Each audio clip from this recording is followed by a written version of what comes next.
Hi there, my name's Daniel. This is my channel GuiltyFeat because I've got no rhythm. It's a beautiful sunny afternoon here in the Middle East. I was supposed to be on a plane right now, but yeah, that's not happening. And so I'm talking to you about my week in books.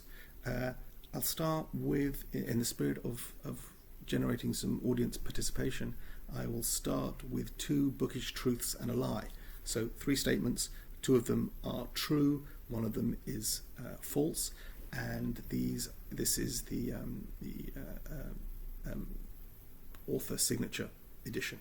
So 3 statements. The first is, when I met Alan Bennett and with my copy of his book Writing Home, he signed it for me and spelled my name wrong. Statement number 2, when I went to a signing for the playwright Arthur Miller, he rather brusquely refused my offer of a smoked salmon and cream cheese bagel. Statement number 3, when my wife took one of my books to a signing for Jonathan Safran Foer, they both had a really good laugh about how I write my name in each of my books. So 2 of those are true, 1 of those is a lie. Leave a note in the comments, or leave a comment in the notes, or leave a comment in the comments as to which you think is the lie. So looking back on the week in books, I didn't do much commuting this week, so my podcast consumption has been down, but I thought I would recommend a couple of general podcasts for bookish types. The first is Backlisted. If you read books that are not necessarily new, Backlist is a fantastic source of ideas and recommendations, hosted by John Mitchinson and Andy Miller. Usually with 1 or 2 guests, they pick a book, sometimes books that you haven't heard of, sometimes authors you might have heard of, but a book that you haven't, and they really give it a good going over in a really accessible, entertaining, fun way. They're well read, and they're serious about the books they read, but their banter and conversation is terrific value, so highly recommend Backlisted. The other podcast I would recommend is hosted by the woman with the most literary name in bookish podcasting, and that's Daisy Buchanan. The podcast is called You're Booked, where every episode Daisy goes to someone's house, an author's house, at least when she still could, and interviews them about the books that they grew up with, the books they're surrounded by, the books they have in their homes or in their office, and it's a great interview each time, really entertaining if you're a sort of bookish nerd that likes hearing about the books that other people read, which I'm hoping is the kind of thing you do. Another bookish thing this week, which I would recommend, it's the end of the year, everyone's talking about the best books of the year. I think the definitive version of that conversation is taking place at LitHub, and I think the author is Emily Temple, wrote the ultimate book list of 2020, where she compiles all the book lists and identifies the books that have been most mentioned throughout. So again, a great source of what people have been talking about this year and what people have been talking about that they've been talking about this year. Eric Carl Anderson did a video on this, which where he goes through it and lists all the books, and I think it uses it as a stepping off for other things that he's read, and so he understands why they're there, or recommendations for things that he thinks he should read. I will link to both the LitHub article and Eric's video, which is recommended below. And then my week in reading was a successful week. After 2 or 3 weeks of being stuck in one book, I had a good sort of released the blockage and finished that, and read some other stuff as well. So the book that I finished, which it took me 2 or 3 weeks to get through, was Howard Zinn's A People's History of the United States. I picked this up on eBay, from eBay in the UK. Cost me £3.23, that was including postage, and has a cover price of $18.95. So that's nice. I like a sort of, you can see that's a former library book. Actually, this was property of Northport High School, so if anyone knows where Northport High School is in the United States, or if there are any students or former students of Northport High School, please say hello in the comments. People's history of the United States is a really sort of comprehensive, from 1492 up to the Clinton presidency history. Howard Zinn was a Marxist, a self-described Marxist, or if not self-described, at least when asked, "Are you a Marxist?" said, "Yes, I probably am a bit of a Marxist," which makes this very much a history from the perspective of the underclass, from the perspective of the disenfranchised. When we talk about the history of the slave trade in America and the emancipation, talk about the oppression of the indigenous people of America and the oppression of the workers of America. This is a history told from their perspectives in a way that perhaps other history books are not. I don't read enough history books, and yet I probably know enough to say this is correctly titled. This is not the people's history of the United States, but a people's history of the United States. Probably not the only history book you should read, but it is the only history book I've read this year. And it, despite having a very specific point of view, it's a valuable point of view, I think. So when you see how much of America and how much of the change that has taken place in the last 600 years, 1492 to 550 years of America, how much of that has been in service of the wealthy, the white colonials, and how much other people have not necessarily benefited from this great continent. An interesting perspective, valuable, good read, dense, a lot of quotes. Probably not best served by being read cover to cover. So there's great chapters on Vietnam earlier, the emancipation, where you learn that Abraham Lincoln, perhaps not as motivated by fighting racism and ending slavery as he was by keeping the Union together. Probably as not best necessarily read best cover to cover, but that's how I read things. I'm a serial monogamist. I start at the beginning, go through to the end, and there was plenty in there for me. I recommend it.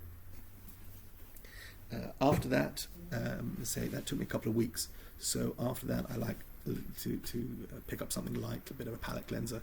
And my next read was this poetry collection that won the 2014 Costa Poetry Award, and that's My Family and Other Superheroes by Jonathan Edwards, that I bought from the Amazon Marketplace. Cost me £2.81, which is literally 1 penny plus postage, which I think is to me is a good price for something, for a slim volume of poetry like this, which is going to take me an hour to get through. Like history, probably not the greatest way to read a book of poetry from cover to cover, but that's just how I do.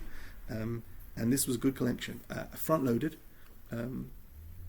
in as much as the first 3 poems, which are My Family in a Human Pyramid, Evel Knievel Jumps Over My Family, and Gregory Peck and Sophia Loren in Crumlin for the filming of Arabesque, June 1965.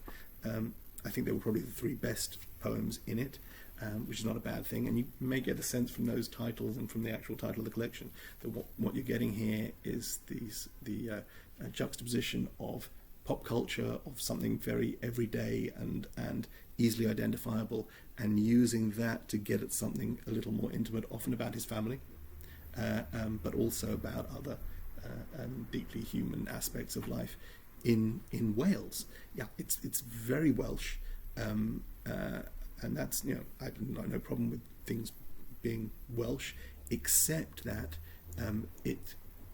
I can't do a Welsh accent. And when I read poetry, like food lovers talk about the mouthfeel of a dish, and I often find with poetry that I like to read them out loud, and to get the mouthfeel of a poem.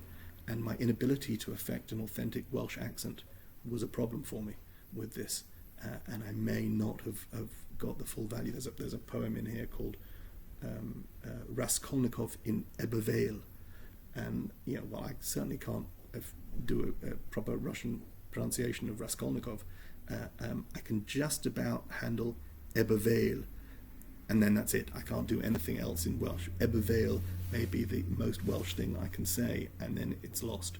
So I think this could have benefited from having someone Welsh next to me reading it out loud.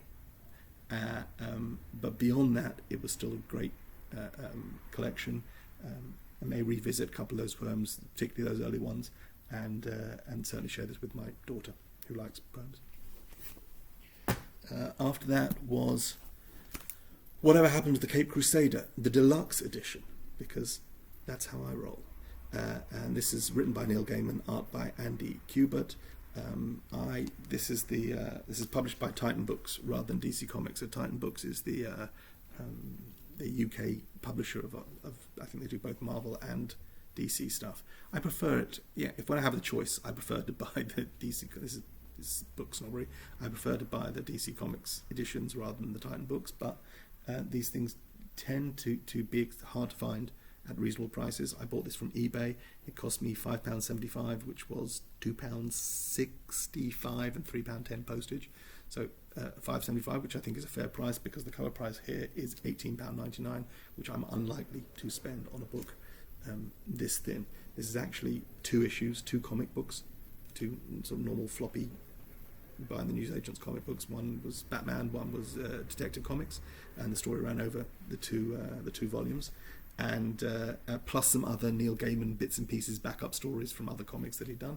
Love Neil Gaiman, always make time for him, and this was nice to get to. The story probably is more Gaiman-y, more Sandman-y than Batman, if that makes sense. And but I don't mind that. I'll read Neil Gaiman every day of the week. Yeah, this was fun. Not as good as the Alan Moore Whatever Happened to the Man of Tomorrow, I think, if you can compare that. I've also got that in a hardback deluxe edition. But so this was fun. After that, I read The Elephant of Surprise by Joe R. Lansdale. This is the 14th or 15th in the series of Hap and Leonard, which are Lansdale's characters, 2 friends, one white, one African-American, 2 buddies in the South. This is sort of dark, southern, gothic,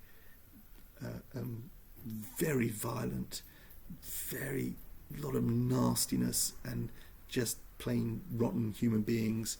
And Hap and Leonard sort of sail through and get mixed up in every single time with the rottenest of human beings. And it's grim, it's violent, it's very funny. And I don't seek out funny books, and I'm not looking for comedy, and I laugh out loud in these things because it's such a dark sensibility, and they're great. And 14, 15, however many books into the series this is, that I should still be enjoying them with as much gusto and written with as much zest, is super fun. I got through. You can read this in an afternoon. I wouldn't recommend starting here. I think there's a TV series as well, which was like 1 or 2 seasons. I watched the first couple of episodes, and then I find when they adapt, the first season of the Hap and Leonard show was an adaptation of the first book, which is about 200 pages, and they made an 8-episode, 45-minute per episode season of TV, which was great. And even if they capture some of the essence of the interactions between Hap and Leonard and the way they move through the world, it's just a different experience watching 8 episodes of TV than reading a 200-page book, which is funny and poignant, and the action scenes are terrifically choreographed in the book specifically. I don't remember from the TV show. So I think it's fine writing. Lansdale is got a dark heart, but a evil sense of humour, kind of person you might want to spend time with, but as long as there were other people around. That makes sense. Good stuff. After that, I read The Omega Men by Tom King. This is art by Barnaby Bagenda. So another, I've read a lot of graphic novels this year because I started buying them cheaply online. This I bought from Elephant Surprise, the only new book that I bought. Great title, right? This was new from Amazon for £6.99 with cover price £8.99. So that was that. But this I bought from the Amazon Marketplace. So it's got that little remainder mark you can see there. So even though this was brand new, unread, I paid for this £7.11. That was that was also from Amazon. That's including postage, but has a cover price of $25, $24.99. So I think £7 it was for an unread copy, even with the remainder mark, is about where I want to be. I read Tom King before. He wrote a 12-issue series. I've got the collection about Vision for Marvel. I think is being used as the inspiration for the new upcoming WandaVision TV show on Disney Plus, and that was great. He also did another 12-issue. They used to call them maxi series. I don't know what they call them anymore. As opposed to a mini series, they would call them maxi. If it was mini series with like 4 to 6 issues, and then a 12-issue was a maxi series. And he did one on Mr. Miracle, another sort of he's a peripheral character in the DC world, and that's kind of fourth wall breaking, but not in a egregiously Deadpool way, and was good. I enjoyed that. That was quite deep. And so I picked this up. Omega Men, I'm not familiar, never read any of their comic book iterations. I know that Lobo first appeared in the Omega Men. I've gone on and read a bit of him, but I never went back and read anything about them. And this is a kind of standalone thing with the Omega Men. It's also got Kyle Rayner, who's Green Lantern, whether he's the Green, it's only a Green Lantern. And this actually, you can see the cover, that's the Green Lantern logo, but turned into an Omega, you see, because is he an Omega Man? Is he not an Omega Man? Is he? Read the story. It didn't really work for me. It's not a stinker, but it's drawn out space opera, which is my least favourite kind of opera. And I'm not a fan of opera, any kind of opera. But down, beyond other types of opera, space opera is not great. And just a little involved, a bit twisty, and didn't really work for me. The artwork is that very computer drawn. I could be wrong, but that's how it seems to me, sort of quite synthetic. I mean, I'm not denigrating the skill of the artist.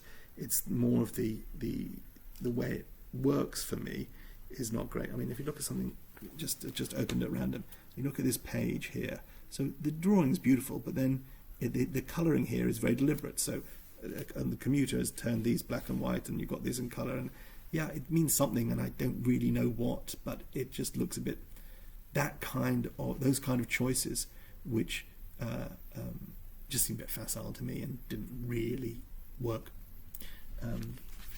But yeah, it was good, meaty, and but I wouldn't necessarily recommend it. There's a better Tom King out there. And that's it. And after those, the only other book is the one I started immediately after that, which was Mr. Fox by Helen Oyeyemi, but I'm about 50 pages in. My third Helen Oyeyemi book. British novelist, started as a sort of wunderkind when she was at university, which put me off reading her for a bit, and then eventually decided that I would read a couple, and it's British magic realism. And yeah, I'm kind of there for it. I'm not, so this is my third one, and it's already quite interesting, and I'll let you know next time. And that's your lot. So that's about almost 20 minutes worth, and again, if you stuck it out this long, God bless you. Stay safe, take care, bye.